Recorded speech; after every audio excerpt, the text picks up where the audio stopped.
ભાવનગર શહેરના કુંભારવાડાની શાળામાં 2 દિવસ પહેલા સ્વતંત્રતા દિવસની ઉજવણી શાળામાં વિદ્યાર્થીઓને બુરકો પહેરાવીને આતંકવાદીનો રોલ કરતા રોષ વ્યક્ત કરાયો। કુંભારવાડાની સરકારી શાળામાં સ્વતંત્રતા પર્વની ઉજવણીમાં પહેલગામ આતંકી હુમલાના નાટકમાં વિદ્યાર્થીઓને બુરકો પહેરવા મામલે રોષ વ્યક્ત કરાયો। પહેલગામ આતંકી હુમલો કરનાર કોઈ લેડીઝ નહોતી। શાળાના વિદ્યાર્થીઓને આતંકી હુમલામાં બુરખામાં દર્શાવતા વિડીયો થયો વાયરલ। 2 દિવસ પહેલા સ્વતંત્રતા પર્વની ઉજવણી શાળામાં કરવામાં આવી હતી। તે સાંસ્કૃતિકમાં પહેલગામ આતંકવાદી પર સમગ્ર નાટ્ય કરવામાં આવ્યું હતું। સ્વતંત્રતા પર્વના પ્રોગ્રામમાં વિદ્યાર્થીનીઓએ બુરખા પહેરાવતા વિવાદ સામે આવ્યો।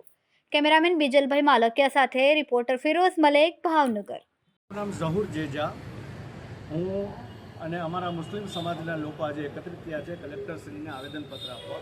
15મી ઓગસ્ટના રાષ્ટ્રીય દિવસ નિમિત્તે કુંભારવાડા સ્થાને જે મહાનગરપાલિકા સંચાલિત સ્કૂલ છે ડૉક્ટર APJ અબ્દુલ કલામ 5051 કુમાર પ્રાથમિક શાળા, ત્યાં આતંકવાદી સમાન એક કૃત્ય કરવામાં આવ્યું કે એક નાટકની અંદર જે પ્રવાસીઓ દર્શાવવામાં આવ્યા, આર્મીઓ દર્શાવવામાં આવ્યા, જે આપણું ગૌરવ સમાન છે, પણ તેની સાથે આતંકવાદી જે અભિનય કરવામાં બાળકીઓને કરવામાં આવ્યો, તેને બુરખો પહેરીને એક ફિક્સ સમાજ મુસ્લિમ સમાજને આતંકવાદી દર્શાવવાનો જધન્ય અપરાધ કર્યો છે।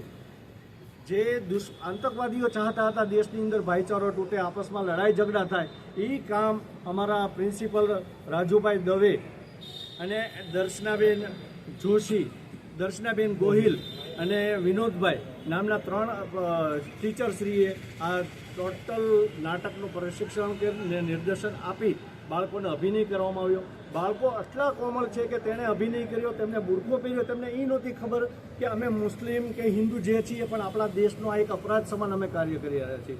બાળકો નિર્દોષ છે, પણ એની ઉપર આ લોકો નિર્દેશન કરીને દેશની અંદર ભાગલા અને અસમાનતા ફેલાવવાનું કાર્ય કરે છે। મુસ્લિમ સમાજ બુરખો પહેરાવીને જે મુસ્લિમ સમાજને બદનામ કરવાનું કાર્ય કર્યું છે તેનો સખત શબ્દોમાં વિરોધ કરે છે। તેને તાત્કાલિક ધોરણે સસ્પેન્ડ કરવામાં આવે અને જો તેના પર પગલાં લેવામાં નહીં આવે તો આગામી રણનીતિ અમે એની ઉપર ચોક્કસ એની ઉપર પગલાં લેવામાં આવે, એના બારામાં અમે નક્કી કરશું બેઠીને।